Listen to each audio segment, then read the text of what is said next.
Hi guys, and welcome to Guitar Guy Nick, and I'm Nick, your host. I have a question for you. Have you ever wondered how the musical alphabet works? Well, if you have, stick around and I'll do the whole explanation through this video. Welcome to Guitar Guy Nick. I first want to start with the amount of notes. I do that by dividing them into two categories. First is the natural notes, the ones without sharps or flats, and the others is the accidentals, the ones with sharps and flats. Although I'm a guitarist, I think the easiest way to visualize music theory is laying it out on a keyboard. So, keyboard. So the reason why I use a keyboard / piano as an example is because it's a linear instrument, meaning that the notes from low to high are left to right. So if you went from the lowest note on the left hand side all the way up to the highest note on the right hand side, you can see it in order. This is not the case with the guitar, which is more like a matrix. Whoa. You have up and down for note changes, left and right in note changes, and each string has a different starting point, almost like having 6 different pianos. You can see why it's much easier to layer out or explain music theory concepts on a piano. So back to our keyboard example. If we start with all of the natural notes,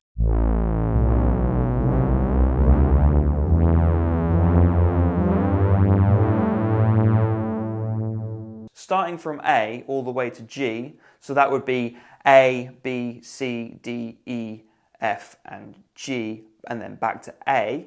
This gives us a total of 7 notes out of the 12 notes. These natural notes happen to land on the white keys on the keyboard, which makes it really easy to visualize just the natural notes. On the guitar, this is less obvious because we do not have precise markers on the fretboard of where the natural notes are.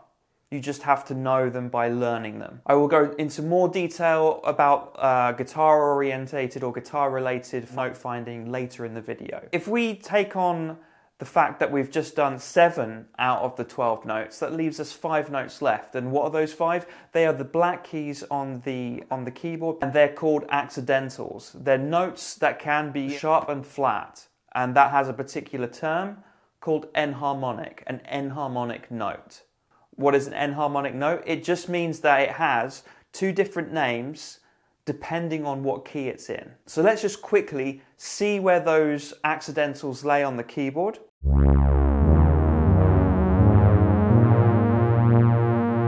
And if we go back to our previous example of going from A to A on the natural notes, now if we just add the sharps and flats as well, we go from A sharp, B flat, to B, then to C, then to C sharp, D flat, then we go to D, then we go to D sharp, E flat, then to E, then to F, then to F sharp, G flat, then to G, then to G sharp, A flat, and then to A. That gives you the whole total of the 12 notes of the musical alphabet. Ow! So we have the 7 natural notes, the ones without sharps and flats, plus the 5 enharmonic notes, or accidentals, gives us the total of 12. If we go into more in depth about the enharmonic explanation, if we just look at a key, let's say the key of G. Now, if you didn't know what the notes are in the key of G,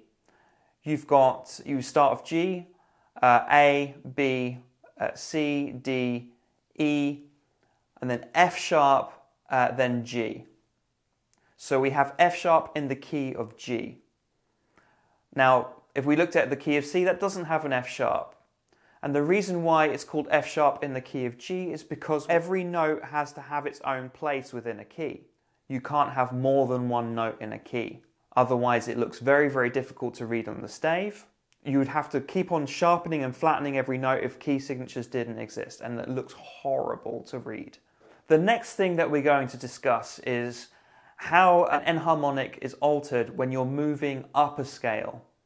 This is more of what's happening in a direction rather than, let's say, what the actual note is. Because I will tell you this, and this is a key rule, excuse the pun, that The key always dictates what the enharmonic note is. This is very important information. The key always dictates what the note is. What we're describing now is what happens when you go from A to B and you take the note in the middle. Well, what you're doing is sharpening the note. So you're going A to A sharp and then to B. So what happens there is you're sharpening the note. Now, if you went from B back to A, you'd have to go B, B flat, A. It's just a directional expression. It's not what the actual note is if you know what the key is. If you know what the key always dictates what the note actually is. Unfortunately, I'm not going to go into what key signatures are in this video. It'll be beyond the scope of this video, and that will be another video that I will produce later on. So if you're interested in learning about key signatures, stick around, subscribe, press the like button, everything that you can to help. And there will be a video in your inbox soon to come. Here's the part that you've been waiting for. Is like the easy 3-step method of learning how to use the musical alphabet and how to learn the musical alphabet on your instrument. Step 1, think of all of the natural notes like we did earlier. A, B, C, D, E, F, G. Step 2, understand that there is no enharmonic between 2 pairs of notes. And those 2 pairs of notes are the first pair, which is between B and C. There's no sharps or flats between them.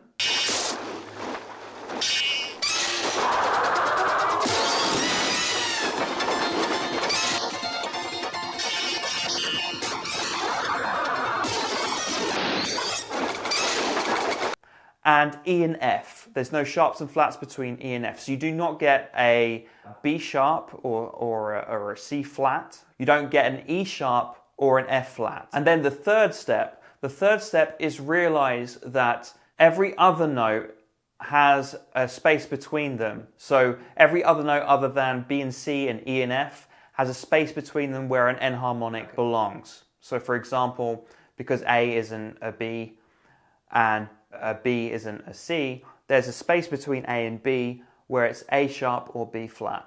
Same with G to A. There's a space between G and A. It's G sharp or A flat. And as I said before, the key dictates what that enharmonic note actually is. Following these quick steps to understand how to memorize the musical alphabet, you can pretty much do this with any instrument as long as you know the starting point. If you get a note on any instrument at all and you can visualize where to go for the next note, you can use this formula of the musical alphabet to know where the notes are on any instrument. Now, because this is primarily a guitar channel, let's just transpose this onto the guitar and let's see how it looks like on the guitar. So let's take a guitar that's typically tuned in E standard.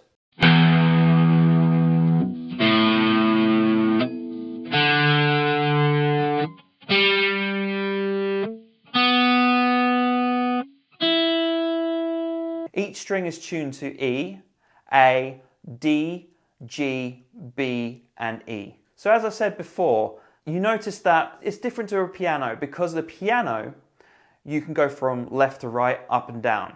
With a guitar, every one of those strings is a new starting point, which makes the guitar a little bit more complicated and you need to learn systems so that you can get around that. I'll just demonstrate to you how to do this all the way on the E string.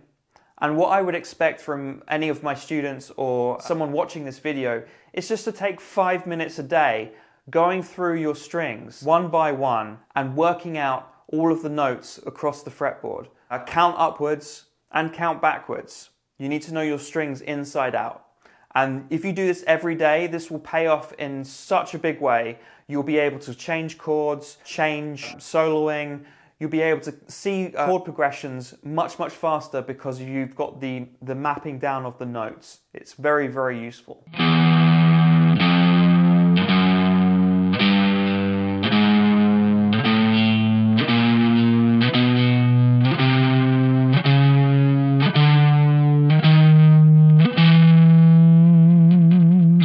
The only thing that's been left out so far is, why only 12 notes? Why not 3? Why not a bajillion? Why not 6? For that, we have to go in a little bit deeper And that's beyond the scope of this video because we would have to nerd out with some more sciencey stuff. And we'll probably do another video answering that question, why 12? To summarize what we've learned how many notes there are in the musical alphabet, the two categories of notes, the enharmonic notes, accidentals, that both mean the same terminology, and the natural notes. We learnt what happens when you go up and down the musical alphabet by sharpening and flattening. And we've learnt that we can find that all of our notes wherever we want on the fretboard or on any instrument if we follow this formula. We've also learnt that there's no sharps between E and F or B and C. And we've also learnt that if we practice this daily, we'll be able to be a lot more quicker and responsive when we go further and further in our progression as musicians. I hope this video has brought a lot of insight as to why we need the musical alphabet and need to know it, more importantly, and how you can unlock your instrument by knowing the order of the notes. I mean, this is basic stuff, but sometimes the basics are exactly what we need. If you want to support me and you want to become part of a community based around guitar and music, please consider becoming a patron in the link below. So yeah, like and subscribe, share it around, and I'll see you in the next video.